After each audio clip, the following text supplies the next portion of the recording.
Ambassador Christopher Heusgen, Germany Permanent Representative to the United Nations. Welcome to Al Arabiya, sir.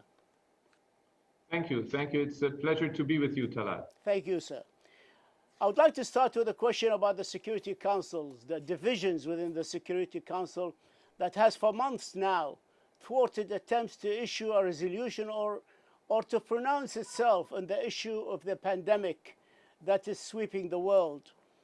These divisions rendered the Council unable to deal with many of the world's most urgent issues. You are a member of the Council. How do you view the status quo? And what are we to do in order to strengthen this vital and important body and safeguard its credibility? Indeed, it is really a pity that the Security Council was not able to adopt a resolution where it supports, where it endorses the Secretary General's call for a humanitarian global ceasefire. And Germany has been pushing for it. We have been trying also to overcome the divergences, but until today, we have not been able to agree on this. We do see, yes, that the Security Council works on prolongation of peacekeeping operations. We have good discussions. We have good briefers, but on such really very basic fundamental questions like the support of Secretary General Guterres on the global ceasefire, it was not possible to come to a solution. And we need a reform of the Security Council. Germany has been pushing for this, but the forces who support the status quo are just too strong. I'd like to move to Libya quickly. Is there any plan in the making for an immediate ceasefire followed by talks between the warring parties? We understand that there was a conversation between Mr. Sergei Lavrov, the Russian foreign minister, and Aqila Saleh, the head of the Libyan House of Representatives. What do we know about such a plan? Well, first of all, there is a plan. You remember when we last talked earlier this year, we discussed the Berlin conference, we've discussed the Berlin process, and I told you at the time, there is no military solution. We can only have a political solution for the Libya crisis. And San Salameh, who I would like to commend here again for his hard work, on his request, we had the Berlin conference, we set up mechanisms on the political track, on the economic track, on the security track. We have a follow-up committee. Everybody committed then to implement the arms embargo and to see to it that we have a political solution. This plan continues to be on the table.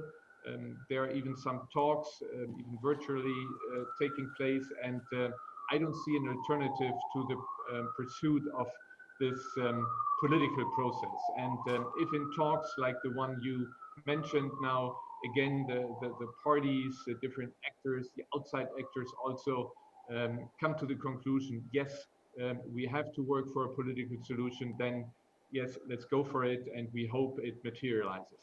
As I told you before, there have been a number of mechanisms that have been created through the Berlin process, and these are the mechanisms that have been endorsed by the Secretary General. San Salameh himself has been promoting those, and they are still there, and they have to be revitalized, and we have to come on the different tracks, on the political track, on the military track, the 5+5 discussions. We have to come to a conclusion. One important point, we have made progress since we last spoke, and this is on the arms embargo. We have the European Union agreeing on the mission that is called Irini, and there is already active in the Mediterranean and has also already been successful also in preventing potential violations of the embargo. Some potential violations, because the arms embargo is now even carried by air. It's a very serious situation. Not only embargo of the arms, they are exporting now mercenaries, and people are speaking about Syrianizing the Syrianization of the conflict in Libya. So it's really not a tight embargo. Irini is doing a good job, but not good enough. You are correct. Germany is the chair of the Sanctions Committee, and it is perhaps the most frustrating job in New York to head this Sanctions Committee, where you have a blatant violation of binding international law by parties that send weapons and mercenaries into Libya. Both the delivery of weapons, but also sending mercenaries is a violation of international law. And what we find in particular appalling is the fact that you have countries that participated in the Berlin process. You know, in Berlin process, where all the outside actors were there. Russia was there, the Emirates were there. You had Turkey there. You had other countries there, and now you have there are reports that countries that participated in Berlin are delivering weapons, and this is a scandal. If the conflict in Libya worsens, do you think it will constitute a threat to Europe? Of course, stability in Africa is key for Africa, is key for Europe. We are very concerned about stability in our neighborhood. This is also why Germany is supporting all international efforts to come to a peaceful solution in Libya. We are very active in the Sahel. We are a very strong supporter of the African Union, and we have every interest that Africa develops peacefully, that Libya stabilizes.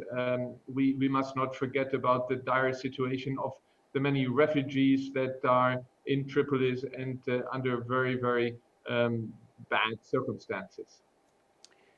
Ghassan Salama has resigned on the 2nd of March. We were told on the 12th of February that there is a clear candidate, Algerian diplomat with the name of Ramtan Al-Amamra, who was in the running on February, about mid-February, and we were expecting the announcement. But until today, we have an acting special representative to Libya, and his name has been put aside because of the opposition of one permanent member. What is happening there? Can you just shed some light for us? Well, I can only, subscribe to what you have said. It's 2 months. We urgently need a new special representative.